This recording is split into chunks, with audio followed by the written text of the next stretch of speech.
Hi ladies and gentlemen, my name is Mibs and welcome to this video guide. I have got 10 tips for the beginners who are just starting with Save the World. You don't know which way to go. There are 10 help, advice or tips for you. Let's get on with them. So number one, if you just started to play Save the World, of course, you probably realize that it does have a story. Thumbs up, well done. I recommend you to complete the Stonewood story probably first before you do anything else. It is quite important because the Stonewood is your first area and it's like a tutorial to the game. You unlock your survivors, you unlock your defenders, your slots in armor, in your storm shield defense, and much more and more and more. Unlocking. It's a little bit like a tutorial. Try please completely if you can. I would really recommend it. Number two, get yourself an Outlander. If you just started the game, I will recommend to get yourself an Outlander hero. Even if it's a blue one, the rare one or epic, doesn't really matter. The game gives you a couple of them at the beginning. But this hero is really good to beginning the game. To farm, really easy to find the materials with it. You just get it because you're going to need some for your storm shield defenses, especially at the beginning and other stuff. So please try to get yourself a Outlander hero, even if it's not for the farming or any special, just for the the anti-material charge and to use your teddies as a special extra damage for your missions is really good help. Number three, survivors. As soon as you unlock the possibility of upgrading your survivors or using them, please focus on them. I mean, really focus on getting resources like a pure drop of rain, eye of the storm, light in the bottle to upgrade your survivors. Because if you're upgrading your survivors, your power level is going up. Your power level is going up, you're going to do bigger damage. Not just with your abilities, but with your weapons as well.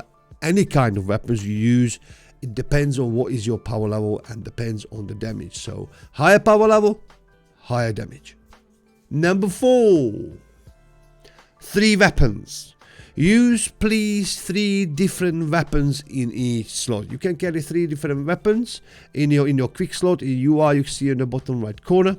But what I mean is like an assault rifle in the first slot, an SMG in the second, a melee in the third one, or some sort of a rocket launcher in the third one. So you can swap them around and use different type of weapons. Why? Because they use different ammo.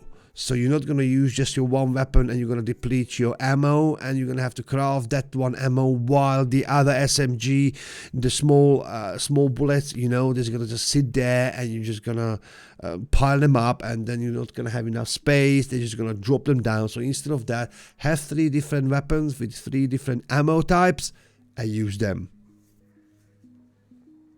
Number 5.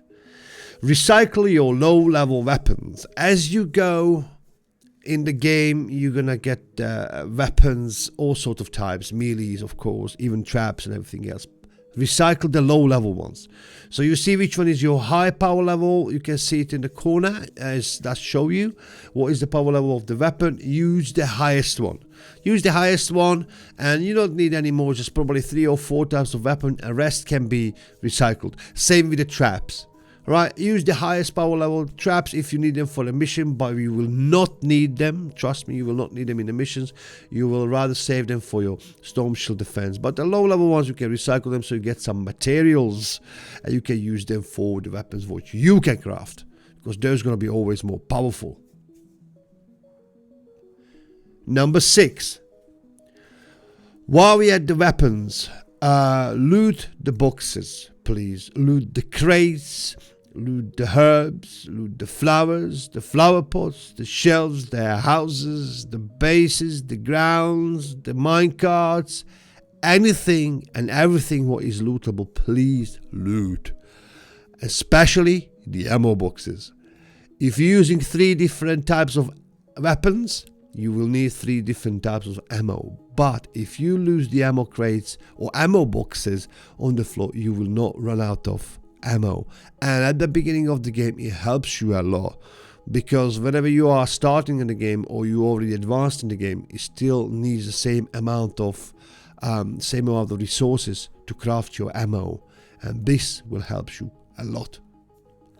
Number 7, you can stock up mats into your storm shield storage. All right, so if you are in the world and you full of mats of wood, 1,000 at the beginning is your max limit. As you can see, I have 5,000 at the moment on the screen, but 1,000 is your limit of wood, metal and brick. If you reach the limit and you have nowhere to use it, pop them into your storm shield defense. Stack them up there, because you're gonna need a lot of especially bricks and metal on your journey, especially in your storm shield defenses. So you're not gonna, oh my god, I need another 2,000-3,000, or I just have 3,000 and I need 10,000. I need to know, oh my god, farm. So from the beginning of the game, you can actually farm these up as you go. Number 8, resource farming. With the resources we mean pure drop of rain, lightning in a bottle, eye of the storm and shards. These are quite tricky to get to them. As you can see on the screen, I have to go through quite a few pages to actually find a mission need to show which ones are the best to farm. And you have just one page, which is the stonewood at the beginning. You can't do anything else. If you don't have a certain resource on one day, then you can wait. It is resetting every 24 hours.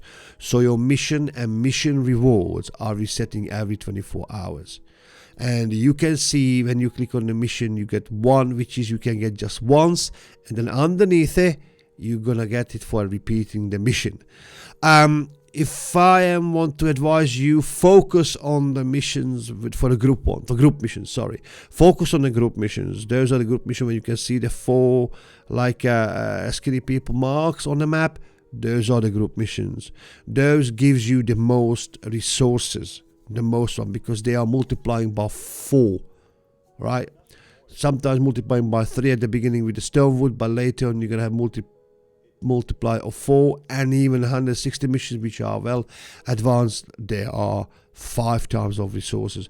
I would really focus on these one, because even if you repeat them, they're still going to give you 3 times or 4 times more resources if you farm them.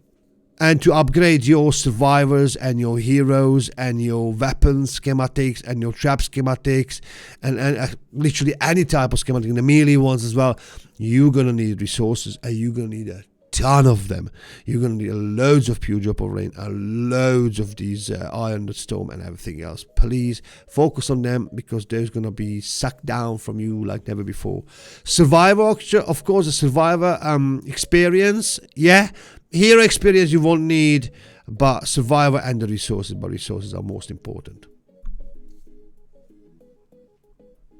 Number 9, use defenders for your missions. Often forgotten but useful help are defenders. You can use them on your storm shield defense especially, as well as in your missions. The only schematic you need is the defender post, which in the game you will unlock. Alright, you will unlock them if you finish the stonewood mission or storyline. Stonewood storyline. So you can get the defenders same way as you get the survivors, from the missions or from the llamas, but I recommend you for the missions. Some of the missions do have actually defenders, and some of the missions have as a reward survivors as well as heroes, as well as schematics, as well as everything else, guys. You can get absolutely everything from the missions. Peel your eyes, check it every day, because quite often we have free llamas. Right, quite often we have free llamas. You don't need to spend any V-Bucks. No need to spend any V-Bucks on the llamas. Quite often they are for free. Check it out. And the final, number 10. Send your hero to expeditions. After you unlock the expeditions, you can send your heroes or hero to expeditions. These expeditions take a long time, I mean hours, alright? What you're gonna do, okay, I have enough today. My mom is calling for my lunch. I have to finish, or I'm going to bed, or I'm going to school.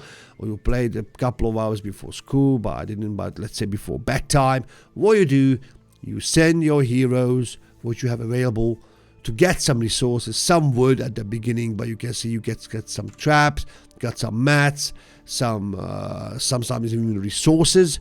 So really worth to send your heroes for these expeditions, and you get used to it. All right, so you get used to it before you log in out every single time you send your heroes to these expeditions, and by the time you come back in the morning or after school, your hero is going to be back with a ton of resources.